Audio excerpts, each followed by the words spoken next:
Assalamualaikum warahmatullahi wabarakatuh. Pada video kali ini saya akan mengulas tentang sebuah artikel yang isinya tentang wisata halal.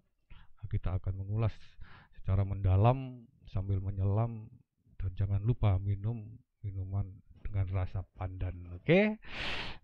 Ada beberapa artikel ya nanti yang akan kita ulas, di mana artikel-artikel ini semuanya membahas tentang wisata halal. Yang pertama adalah dari Eka Dwi Satriana dan Hayun Turatul Farida.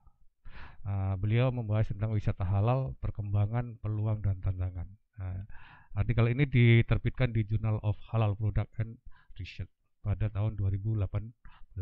Kemudian artikel yang kedua adalah sebuah artikel yang ditulis oleh Badul Basyariah, yaitu tentang konsep pariwisata halal menurut perspektif ekonomi Islam. Artikel ini diterbitkan pada bulan Mei tahun 2021 barusan itu ya. Kemudian artikel yang ketiga adalah sebuah artikel yang ditulis oleh Muhammad Jeffrey Maulidi tentang wisata halal dan identitas Islam dengan mengambil studi kasus pada kota Lombok di Nusa Tenggara Barat yang diterbitkan pada bulan Januari 2019. Kemudian artikel yang keempat, kelima ya, perkembangan wisata halal di Jepang oleh Lulih Wahidati dan Eskania Sarinastiti. Kemudian yang kelima adalah perkembangan ekonomi Islam berbasis wisata halal. Oke. Nah, kelima artikel tadi akan kita kupas satu persatu tentang isinya apa sih nantinya kan gitu. Apa menurut mereka itu apa sih yang dikatakan sebagai wisata halal? Oke, kita mulai dari artikel yang pertama. Di sini artikel ini adalah sebuah artikel di mana dia melakukan sebuah bentuk komparasi terhadap beberapa negara yang sedang mengembangkan konsep tentang wisata halal. Ya. Bagaimana mereka mengembangkan, kemudian peluangnya apa dan tantangannya apa. Oke, ini di dalam artikelnya beliau menjelaskan atau ini ya menerangkan mengidentifikasi tentang apa itu definisi dari wisata Islami dan wisata halal. Jadi beliau menggunakan dua terminologi tentang definisi dari wisata Islami dan wisata halal itu dibedakan ya. Di dalam isi artikel itu dibedakan. Ada definisi tersendiri menurut beberapa peneliti tentang apa itu wisata Islami dan apa itu wisata halal. Nah, itu dibedakan. Tapi dalam konteks keseluruhan dari isi yang dibahas di dalam artikel ini itu diambil kesimpulan atau diambil sesuatu yang sifatnya umum dan mengambil definisi tentang wisata halal itu apa gitu ya. Di dalam tulisan di artikel ini itu dilakukan sebuah komparasi tentang perkembangan wisata halal. Itu dia mengambil komparasi dari 4 negara ya. Bagaimana perkembangan wisata halal di Indonesia, kemudian bagaimana perkembangan wisata halal di Malaysia, kemudian di kota Jepang dan di Korea Selatan. Di situ dijelaskan masing-masing bagaimana perkembangan wisata di Indonesia, kemudian di Malaysia, kemudian Jepang, Korea Selatan. Kalau Indonesia, Malaysia itu kan mayoritas Muslim ya. Mungkin bagi kita tidak heran ketika mereka mengembangkan sebuah konsep tentang wisata halal, tapi bagaimana dengan Jepang, Korea Selatan, di mana di situ mayoritas agamanya adalah non Muslim, tapi mereka mempunyai sebuah keinginan untuk melakukan pengembangan. Di dalam artikel itu dibahas tentang bagaimana kedua negara itu mengembangkan konsep ini wisata halal. Dari beberapa komparasi tersebut, kemudian penulis mengidentifikasikan berdasarkan hasil penelitian orang lain tentang prinsip-prinsip dan karakter-karakter atau syarat-syarat mutlak yang harus dimiliki oleh sebuah kawasan apabila dia mau dijadikan sebuah kawasan wisata halal istilahnya kan seperti itu. Jadi harus memenuhi beberapa syarat atau prinsip-prinsip. Nah, ketika prinsip-prinsip itu sudah ditetapkan, maka boleh diklaim bahwasanya kawasan atau wisata itu bisa dikategorikan sebagai sebuah wisata halal. Jadi, pertama itu bisa dilihat ya di situ makanan halal, tidak ada minuman dan seterusnya. Nah, ini adalah prinsip-prinsip yang harus dipenuhi ketika sebuah kawasan dinyatakan sebagai sebuah kawasan atau wisata halal. Itu dari artikel yang pertama ya.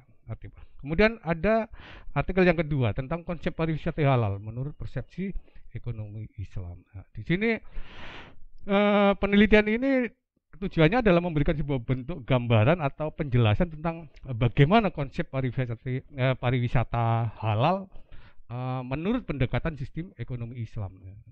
Jadi di dalam tulisan ini beliau melakukan sebuah bentuk kajian literatur, diambil dari beberapa hasil penelitian, kemudian dikaji secara deskriptif, baru kemudian menghasilkan sesuatu yang ditulis satu ya. Ini adalah hasil dari studi literatur dari penulis. Oke, nah, di dalam tulisan dijelaskan tentang apa itu tentang pariwisata halal. Artinya definisi dari pariwisata halal itu apa, atau halal tourism. Jadi itu tentang konsep pariwisata yang sesuai dengan etika dan aturan syariat Islam, istilahnya seperti itu ya. Nah, di situ dijelaskan oleh penulis. Jadi konsep pariwisata halal adalah sebuah konsep di mana pariwisata itu harus sesuai dengan etika dan aturan-aturan yang ditetapkan oleh syariat Islam.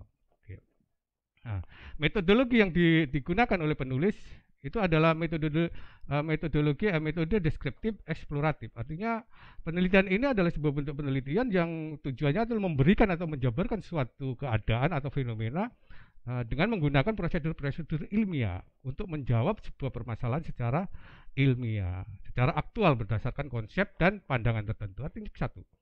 Jadi beliau itu mendeskripsikan apa itu pariwisata halal dilihat dari perspektif ekonomi Islam.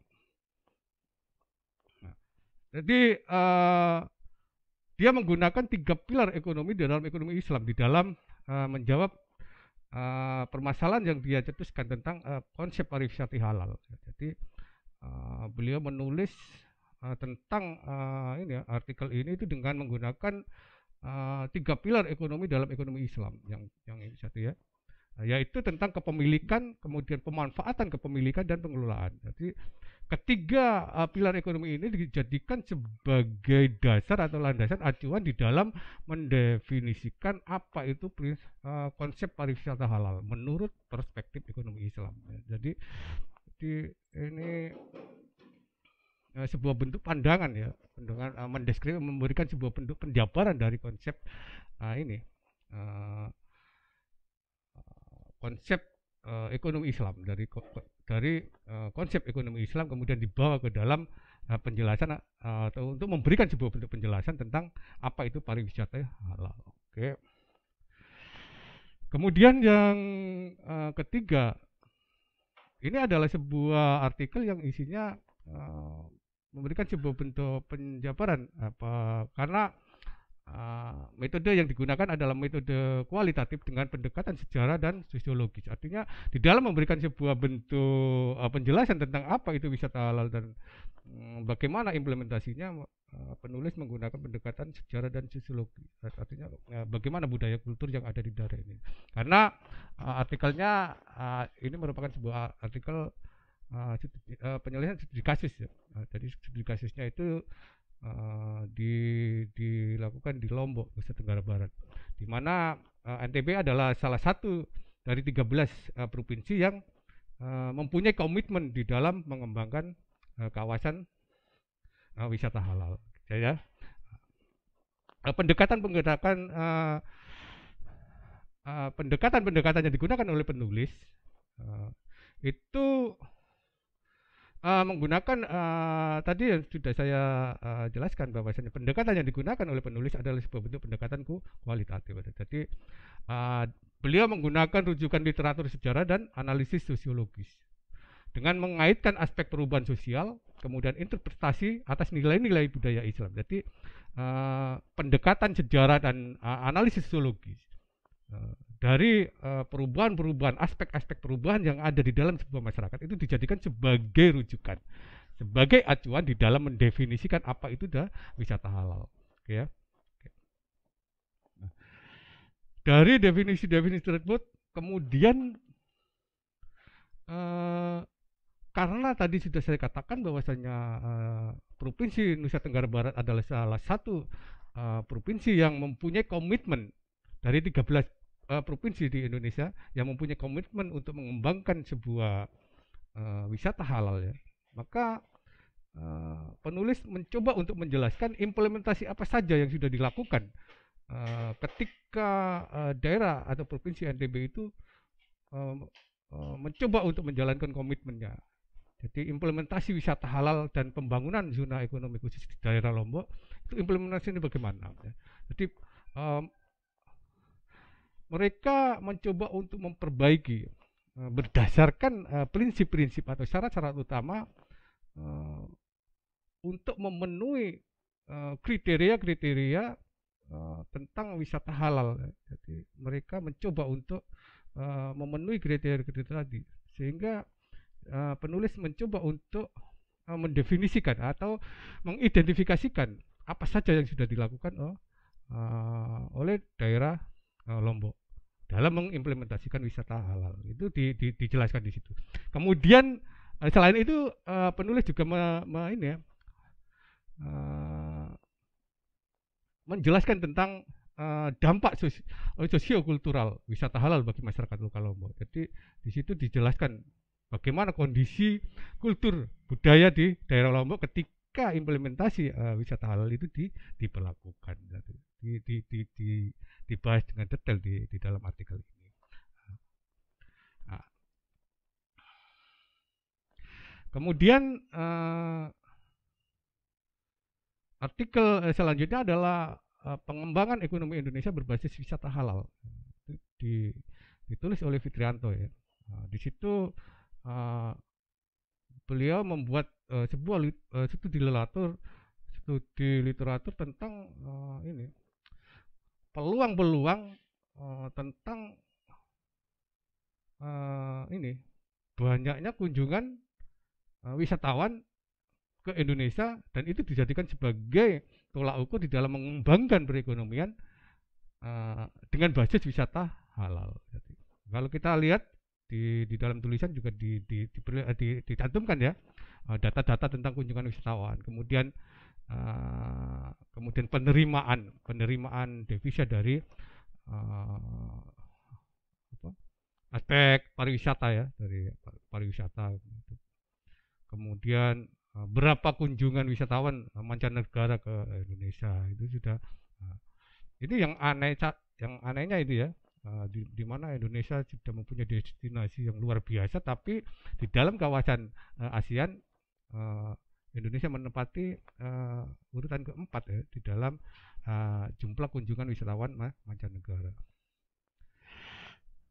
Nah, penjabaran ataupun kriteria-kriteria atau parameter-parameter yang dijadikan oleh penulis di dalam mengidentifikasikan apa itu wisata halal, dia menggunakan kriteria-kriteria seperti itu. Ada destinasi yang ramah keluarga, kemudian wisata harus ramah keluarga dan anak-anak, kemudian keamanan bagi wisatawan muslim. Itu bisa kalian lihat di dalam artikel ini.